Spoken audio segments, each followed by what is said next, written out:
Hi, fifth grade. Miss Malloy here. We are on chapter 2 of One Crazy Summer.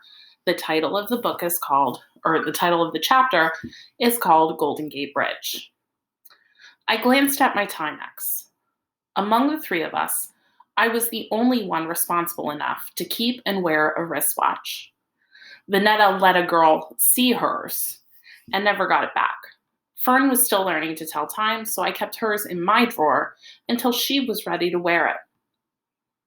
Seems to reveal a little bit about Delphine, the fact that she's taking care of Fern's wristwatch.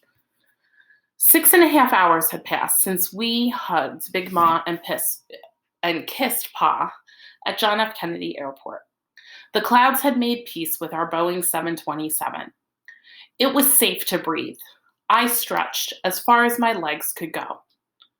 With these long legs, I'm taken for 12 or 13, even a little older. No one ever guesses 11 going on 12 on their first try. More than my long legs, I'm sure it's my plain face that throws them off. Not plain as in homely plain, but even plain. Steady. I'm not 9 or 7 and given to squealing and oohing like Vanetta and Fern. I just let my plain face and my plain words speak for me. That way no one ever says, huh, to me. They know exactly what I mean. We were long gone from thick white clouds, the plane steadily climbing down. The intercom crackled, and the pilot made an announcement about the descent and altitude, and that we would be landing in 10 minutes. I let all of that pass by until he said, and to your left, as we circle the bay, is the Golden Gate Bridge. I was now a liar. A stone-faced liar. I wanted to squeal and ooh like a 7-year-old meeting Tinkerbell. I had read about the Golden Gate Bridge in class, the California Gold Rush, the Chinese immigrants building the railroads connecting east to west. It wasn't every day you saw a live picture of what you read about in your textbook. I wanted to look down from above the world and see the Golden Gate Bridge. Being stuck in the middle seat, I was mad at myself. Of the three of us, I was the first to board the 727. Why hadn't I taken the window seat when I'd had my chance? Instead of the squeal I knew wouldn't come out of me in the first place, I sighed. No use crying about it now. The truth was, one pout from either Vanetta or Fern, and I would have given up the window seat. This was the only way it could be. Vanetta and Fern on either side and me in between them. 6.5 hours was too long a time to have Vanetta and Fern strapped side by side, picking at each other. We would have been the grand Negro spectacle that Big Ma had scolded us against becoming when we were back in Brooklyn. Still, the Golden Gate Bridge was getting away from me. I figured at least one of us should see it. And that should be the one who read about it in class. Look, Vanetta, look down at the bridge. Vanetta stayed tight to her stubborn curl, her chin on her lap. I'm not looking. I turned to my right and got a mouthful of hair and barrettes. Fern had leaned over from her aisle seat. I want to see, make her switch. To Fern, the Golden Gate Bridge sounded like Sleeping Beauty's castle. She halfway believed in things not true and didn't know where fairy tales ended. No use spoiling it for her. She'd figure things out soon enough. Fern was wriggling out of her seatbelt and climbing on me to get a glimpse. This was how it was at home. Why should 1,000 feet up in the air make any difference? Sit back, Fern, I said in my plain, firm voice. We're getting ready to land. She pouted but sat back. I tightened her seatbelt.